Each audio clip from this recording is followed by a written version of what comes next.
It was a quiet Sunday afternoon on the outskirts of a small American town, the kind of afternoon where the wind hums softly through the trees, and the world feels calm.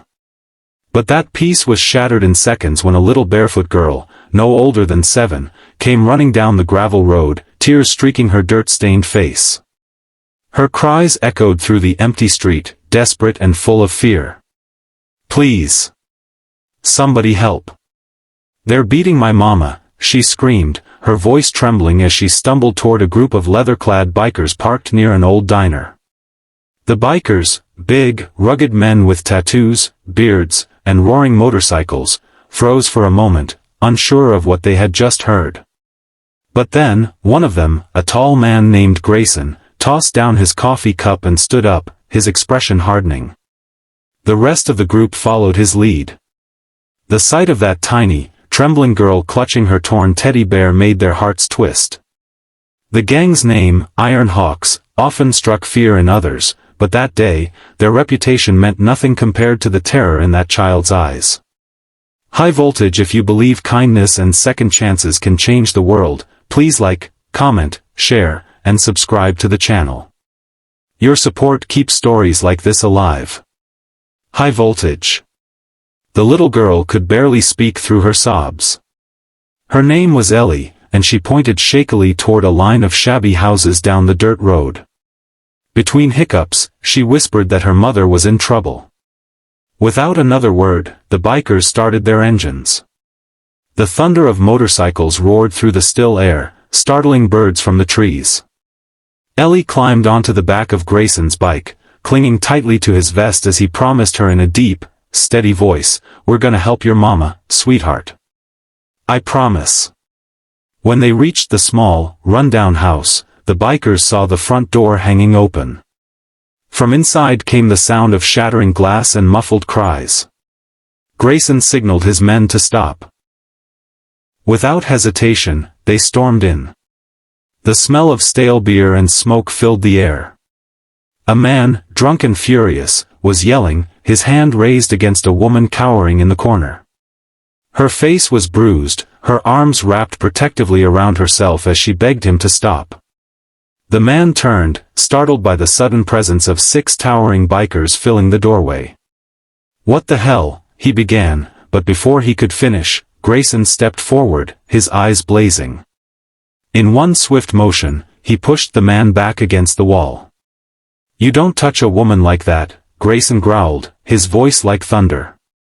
The rest of the bikers surrounded him, not with violence, but with a silent, intimidating unity that made the man shrink in fear. The woman, Laura, could only stare in shock as the men who looked like villains from a movie became her unexpected saviors. When the situation calmed, Laura fell to the floor, sobbing uncontrollably. Ellie ran to her, wrapping her little arms around her mother's neck. Grayson knelt beside them, his rough hand surprisingly gentle as he offered a small towel from his bike bag. "You're safe now," he said quietly. "He won't hurt you again." The man was soon escorted outside, where the police, called by another biker, arrived minutes later. For the first time in years, silence filled that small house, not the tense kind, but a fragile peace. The bikers stayed with Laura until she stopped shaking. They fixed her broken window, replaced the shattered lamp, and left money for food on the table. It wasn't charity. It was humanity. As the sun dipped behind the trees, Laura told them her story. She had been trapped in an abusive relationship for years, afraid to leave because she had nowhere to go. Ellie had seen things no child ever should. "I wanted to run," Laura whispered, "but I didn't have anyone." Grayson looked around at his crew, men who had once been lost souls themselves, and then back at her. "Well," he said, "you do now." From that day forward, Iron Hawks took it upon themselves to protect Laura and Ellie. They found her a small place to stay near the diner, helped her get a job, and made sure the man who had hurt her stayed far away. The townspeople were stunned. To them, the bikers had always been the rough, dangerous kind, the ones parents told their kids to stay away from. But now, those same men were being seen outside a school, waiting patiently as a little girl waved goodbye to her teacher. Grayson became like a father figure to Ellie. She would run to him every time she saw the shiny chrome of his bike approaching. He taught her how to fix a chain, how to polish chrome until it shined like silver, and how to stand tall, never afraid. He'd tell her, "Strong doesn't mean tough, kid. It means brave enough to be kind." One day, months later, Laura walked into the diner where it had all begun, holding 2 homemade pies. She had baked them to thank the bikers for everything they had done.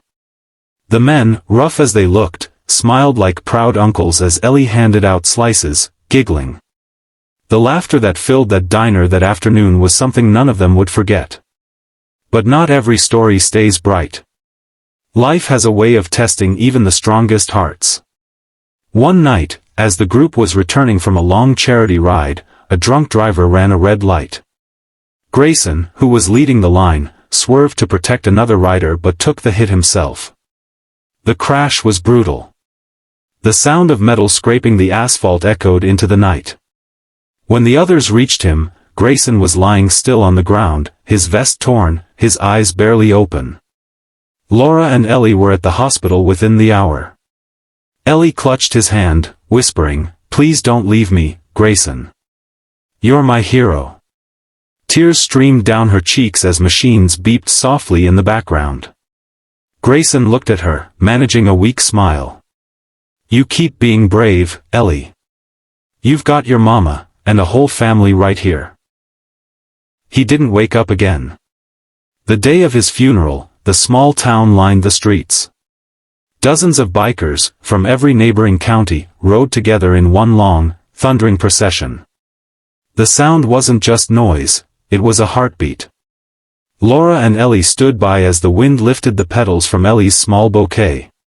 She placed it on his casket and whispered, "Thank you for saving us." From that day forward, the Iron Hawks never let Laura and Ellie feel alone. They visited often, fixed their house when it needed repairs, and made sure Ellie's birthdays were filled with laughter. Years passed, and the little girl who once ran crying down that dirt road grew into a confident young woman. She went to college, worked hard, and one day, she returned to that same small town as a social worker, helping women and children escape abuse. On her office wall hung a framed photo, a group of bikers smiling beside a little girl with pigtails. Beneath it was a plaque that read, "In memory of Grayson, proof that heroes wear leather too." Every year, on the anniversary of the day he saved her, Ellie visited the diner and left a single sunflower on the counter. It had become her quiet tradition. One afternoon, as she sat by the window sipping coffee, she heard the familiar rumble of engines outside. The Iron Hawks, older now, had come to see her. Their leader, a man named Jake, walked in, his voice rough but kind. "He'd be proud of you, kid," he said. Ellie smiled softly, her eyes glistening. "He already is," she whispered. As they all sat together, laughter and memories filled the air again. The story of that little girl and the bikers who answered her cries became a legend in the town, a reminder that kindness can come from the most unexpected places. Sometimes, angels ride motorcycles. Red Heart, if this story touched your heart, please like, share, and subscribe. Help us spread the message that compassion can change lives, no matter who you are or where you come from. Red Heart. Speech balloon. Before you go, tell us in the comments, what part of this story moved you the most? Because sometimes, all it takes is one brave little girl, and a few rough men with kind hearts, to remind the world what true courage looks like.